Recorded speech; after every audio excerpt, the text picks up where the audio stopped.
केवली भगवान जो तीनों पर्यायों को एक साथ जान रहे हैं, और मन पर्याय ज्ञानी जो द्रव्य के माध्यम से श्रुत ज्ञान को जान रहे हैं। महाराज साहब, एक श्रुत के माध्यम से जान रहे हैं और दूसरे ज्ञान के माध्यम से जान रहे हैं। द्रव्य श्रुत केवली और भाव श्रुत केवली। अब इसकी जो चंद पंक्तियां आचार्य महाराज ने कही हैं, बहुत प्यारी पंक्तियां हैं। जाना समस्ति श्रुत ऐसे कहती जिन केवली है, औचित ज्ञानमय आत्म है सदी से, है बंद द्रव्य श्रुत केवली वो इसी से। जो संपूर्ण श्रुत ज्ञान को जानता है अथवा द्रव्य श्रुत के माध्यम से जो सभी पदार्थों को जानता है, वह श्रुत केवली कहलाता है। श्रुत ज्ञान को जानने वाला श्रुत केवली होता है, क्योंकि शुद्ध नाण मां दसब्बम होता है, क्योंकि शुद्ध नाण मां दसब्बम। श्रुत ज्ञान आत्मा को छोड़कर अन्यत्र नहीं रहता। क्या बात है। श्रुत ज्ञान आत्मा को छोड़कर अन्यत्र नहीं रहता। इसलिए अपन बोलते सुनते ना कि लौकांतिक 66 सागर तक लगातार तत्व चर्चा करते हैं। 66 सागर महाराज ना, 33 सागर। 33 सागर भी कम थोड़ी होते हैं। 33 सागर कितने कितने कितने बीत जाए। और सोचो एक तत्व की चर्चा, यहां तो 1 घंटे में वासी आने लगती है माता जी। 33 सागर तक लौकांतिक दुख, क्योंकि वो अंतिम उनकी जहां उनने मनुष्य जीवन धारण किया और सीधे नमो सिद्धाणम सर्वार सिद्धि, सीधे सर्वार सिद्धि। तो यहां आचार्य कह रहे हैं कि सोचो 33 सागर तक लगातार एक ही तत्व की चर्चा। यहां तो अपन एक चीज से जरा 3 दिन एक सब्जी चल जाए तो बोर हो जाते। एक बात को 3 बार बोल दो तो वो उसमें भी कोई बात रिपीट नहीं करते। जो एक बार बोल दिया वो दोबारा उनके सम्मुख से निकलेगा नहीं। सोचो कितना ज्ञान श्रुत है। 33 सागर तक लगातार जो तत्व की चर्चा कर रहे हैं। 33 सागर यहां तो 5 घंटे में वासी आने लगती है, नींद आ जाती है, झपकी आने लगती है। और नींद झपकी तब आती है जब उपयोग नहीं लगता है। श्रुत ज्ञान आत्मा को छोड़कर अन्यत्र नहीं रहता।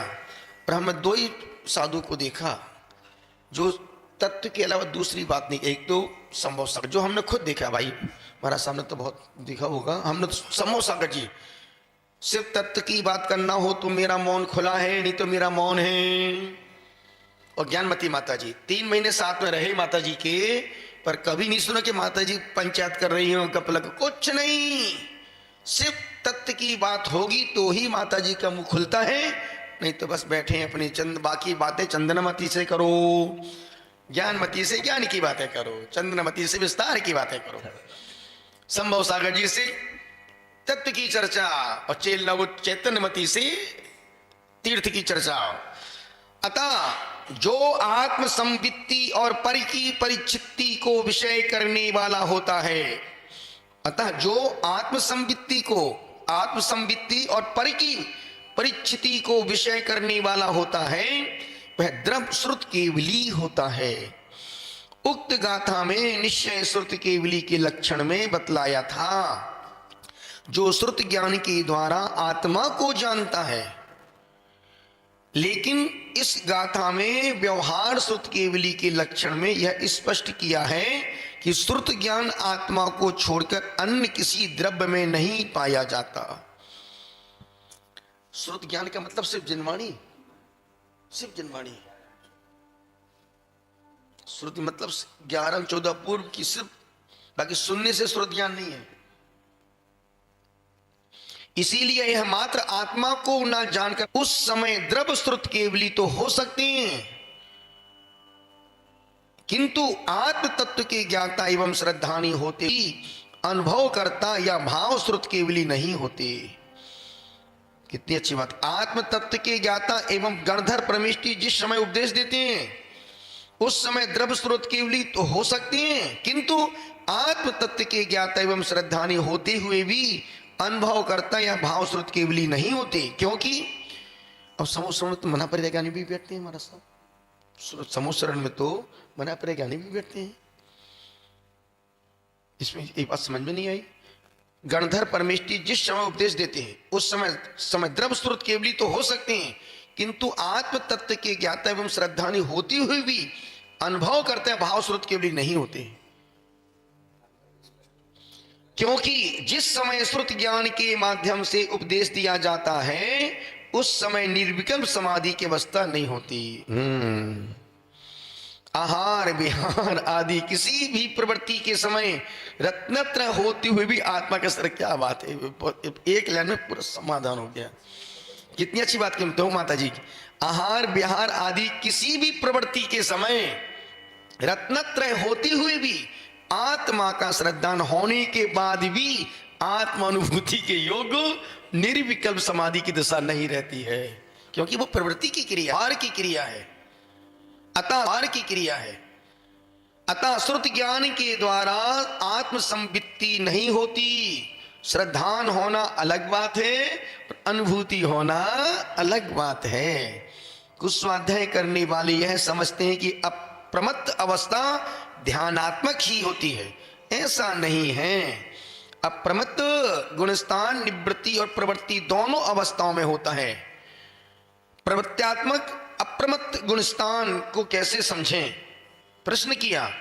प्रवृत्त्यात्मक अप्रमत्त गुणस्थान को कैसे समझें?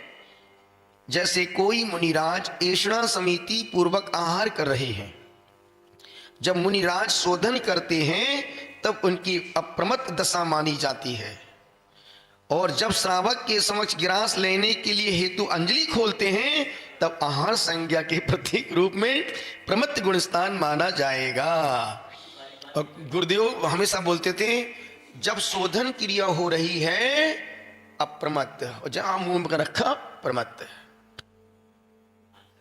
हाथ मांग रहे दे दो भैया, दे दो दे दो दे दो, हो क्या देख रहे हैं, इधर देख, प्रमत्त की दशा। कितना सूक्ष्म है माता जी।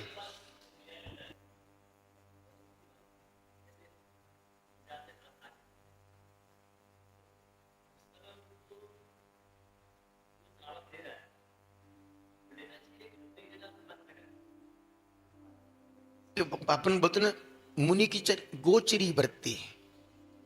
गोचरी वृत्ति का मतलब क्या है? निगाहें नीची हो, जो श्रावक बस अंजलि खाली नहीं रहना चाहिए, अंजलि खाली नहीं।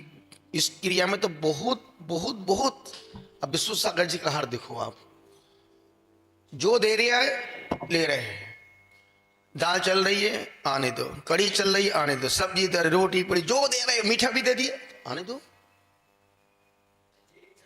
गोचरी वृत्ति तुम्हारी यही, जो सहज जो श्रावक देते जा रहे हैं, क्योंकि अपने शुरू से सिस्टम से हार करते हैं।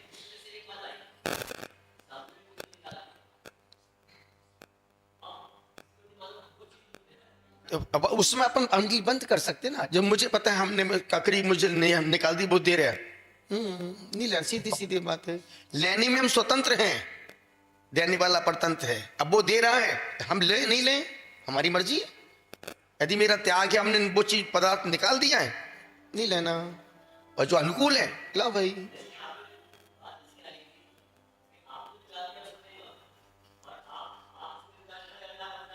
नहीं तो चर्या तो मेरी है ना, वो तो दाता है, हम लेने वाले हैं, हम जो लेंगे वही देगा।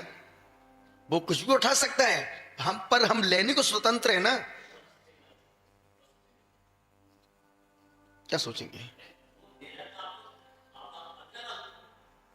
हाँ बोले महाराज, अब सुनो, आगम सुनो।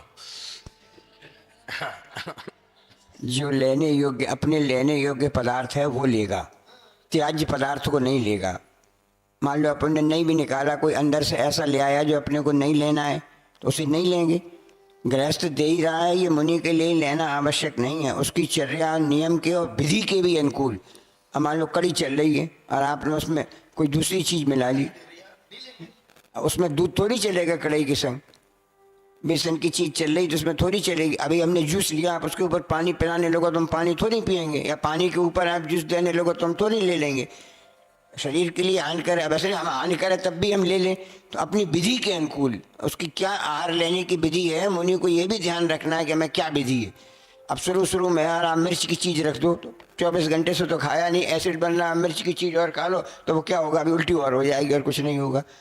तो क्या उसकी विधि की, उसकी चर्या की, उसकी प्रकृति के अनुकूल क्या है, अनुकूल जो चीज़ होगा और नियम के अंतर्गत होगा वो लेगा, नहीं होगा अंजलि बंद। दाता के अब वो जैसे वो भी अपन, वो उस जैसे अपन भी, फिर दोनों एक से हो जाएंगे। इसलिए हर क्रिया में विवेक है। नहीं बिल आने से जवाब आगम भी है और वो भी है, अपने पास दोनों समाधान है। माता जी दोनों समाधान है, आगम भी और चिंतन भी है। यहां पर मीठा निश्चय वही बात नीचे आ रही। जब मुनि रास शोधन करते हैं तब उनकी अप्रमत्त दशा मानी जाती है, और जब श्रावक के समक्ष रस लेने हेतु अंजलि खोलते हैं तब आहार संज्ञा के प्रतीक रूप में प्रमत्त गुण स्थान माना जाएगा। जिह्वा पर गिरास रखना प्रमत्त अवस्था, यह मीठा है, खट्टा है, नमक है कि नहीं है आदि रस की कोई और रस की ओर ध्यान नहीं जाने से अप्रमत्त अवस्था कह सकते हैं। यदि लंपटता पूर्वक आहार हो रहा है, अब बिना लंपटता के चल रहा है, ठीक है, गड्ढा भरना, पेट भरना, चलो आने दो, जाने दो भैया। इसी तरह बिहार की क्रिया में पैर उठाने की इच्छा प्रमत्त अवस्था, और आगम की आज्ञा पूर्वक निर्दोष ईर्या समिति से चलना अप्रमत्त। देखता अपन बोलते ना, मूल अक्षर में लिखा है यदि अपन चल रहे हैं और देख के चल रहे हैं, चींटी भी मर गई तो कम प्रमाद दोष है, और बिना देखे चल रहे, दौड़े भागे जा रहे हैं, चींटी नहीं भी मर रही है, प्रमाद की स्थिति के काल में निवृत्ति स्वरूप अप्रमत्त अवस्था होती है। उस समय निर्विकल्प समाधि में उपेक्षा, संयम, शुद्ध उपयोग, अभेद रत्नत्रय होता है, जहां ग्रहण और त्याग रूप कोई क्रिया नहीं होती है। अब बोलो 10 मिनट। जो इस श्रुत को जानता है, जानने की क्रिया बाहर में हो गई, इसलिए इसे कह दिया कि 10वीं गाथा की जो परिभाषा है वो द्रव्य शुद्ध केवली की है, और 9वीं गाथा की जो परिभाषा है वो भाव शुद्ध केवली की है। और यहाँ उत्थानिका में भी स्पष्ट किया, कारण और कार्य, पहले द्रव्य शुद्ध केवली होगा, बाद में भाव शुद्ध केवली होगा। ज्ञान से अपन अनुभूति नहीं कर सकते। मान लो किसी ने कहा हार्बर ब्रिज, अब नहीं जानता, उसने गूगल पर तुरंत डाला what is Harbour Bridge, photo भी आ गई और उसका डिस्क्रिप्शन भी आ गया। अब उसने ज्ञान से हार्बर ब्रिज को जान तो लिया, लेकिन जो साक्षात वहाँ जाकर हार्बर ब्रिज की अनुभूति करेगा वो जानने से नहीं हो सकती।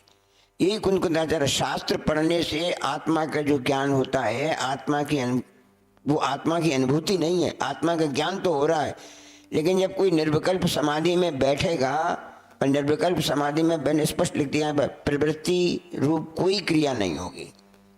यहाँ आचार्य श्री ने जो ये समझाने की बात कही है, आचार्य ने दोनों जगह सख्ता शब्द प्रयोग किया है, 100% नहीं है, ये बहुत शब्द ने।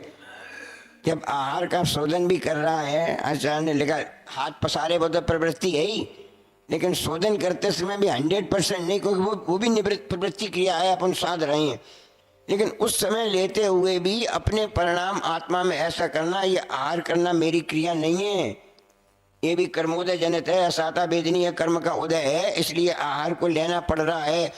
उस समय अंदर में जो आसक्ति भाव उस चीज के प्रति नहीं हो, अच्छी चीज मिल गई, अरे आज तो मजा आ गया, बढ़िया आम खाने को मिल गया, ये कर्म जैसा मिल गया वो ठीक है, मीठा है तो ठीक है, नहीं मीठा है तो ठीक है, अपने हमें पेट भरना हुआ। लेकिन जहाँ उसे लेते हुए भी अंदर में आसक्ति भाव आ गई है, क्रियात्मक कोई चीज ज्यादा होने लगी, इशारेबाजी होने लगी, तो कह रहे वो प्रमत्तात्मक क्रिया है, वहां पर अनुभूति नहीं हो सकती, वो तो प्रमत्ति स्थान हो गया, प्रमाद हो गया।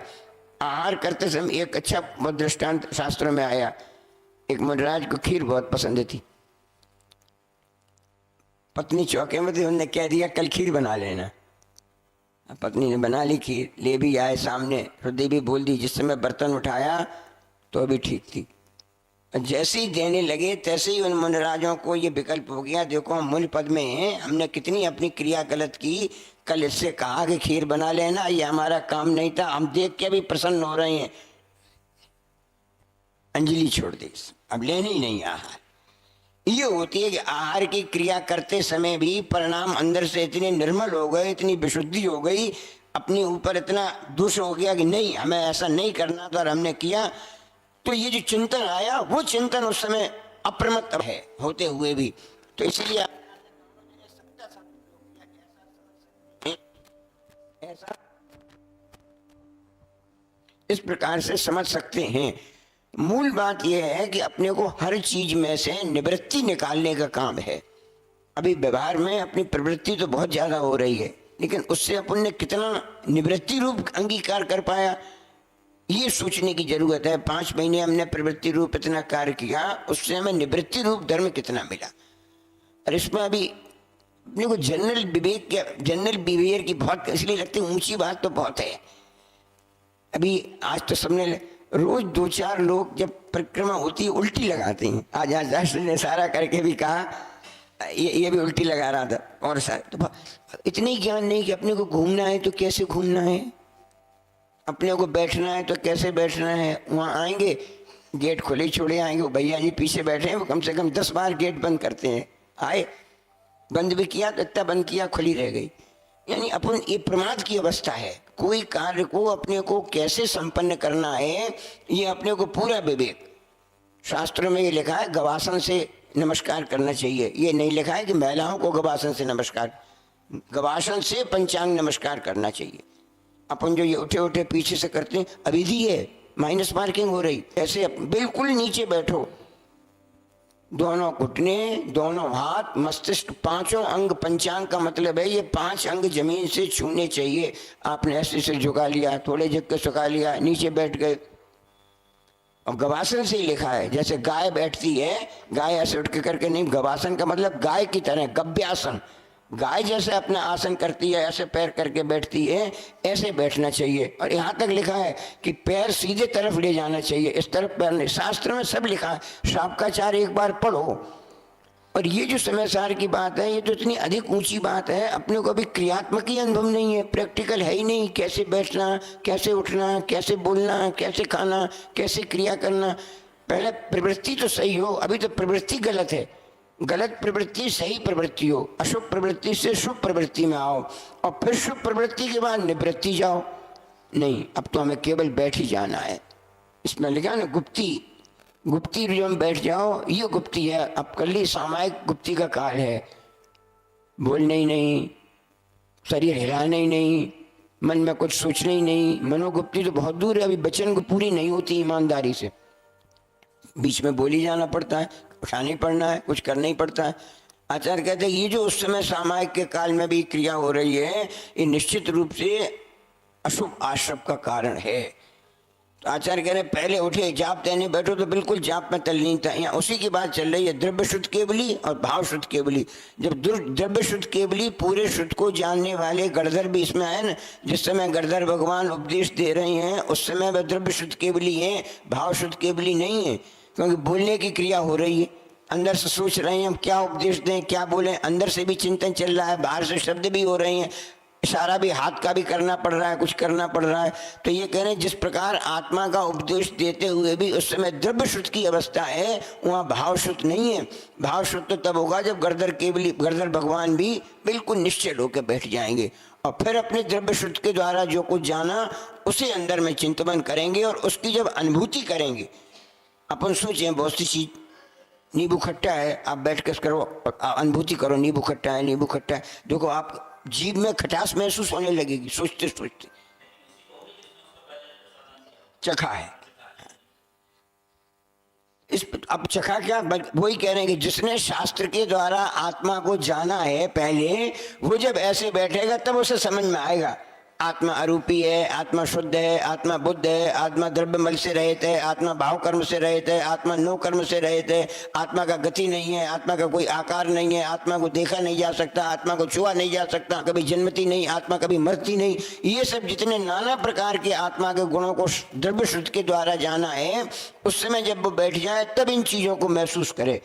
और ऐसा महसूस करने से जब उसे स्व अनुभूति, ये सोचना भी अलग है, ऐसा जब वो सोचेगा तो उसे अंदर से क्या अनुभव होगा उसे बताया ही नहीं जा सकता क्या अनुभव होगा, वो तो स्वयं अनुभव करोगे कि ऐसा जब आत्मा के बारे में सोचने से अंदर से परिणाम उत्पन्न होंगे, वो अपनी कर्म निर्जरा के सबसे बड़े कारण हैं।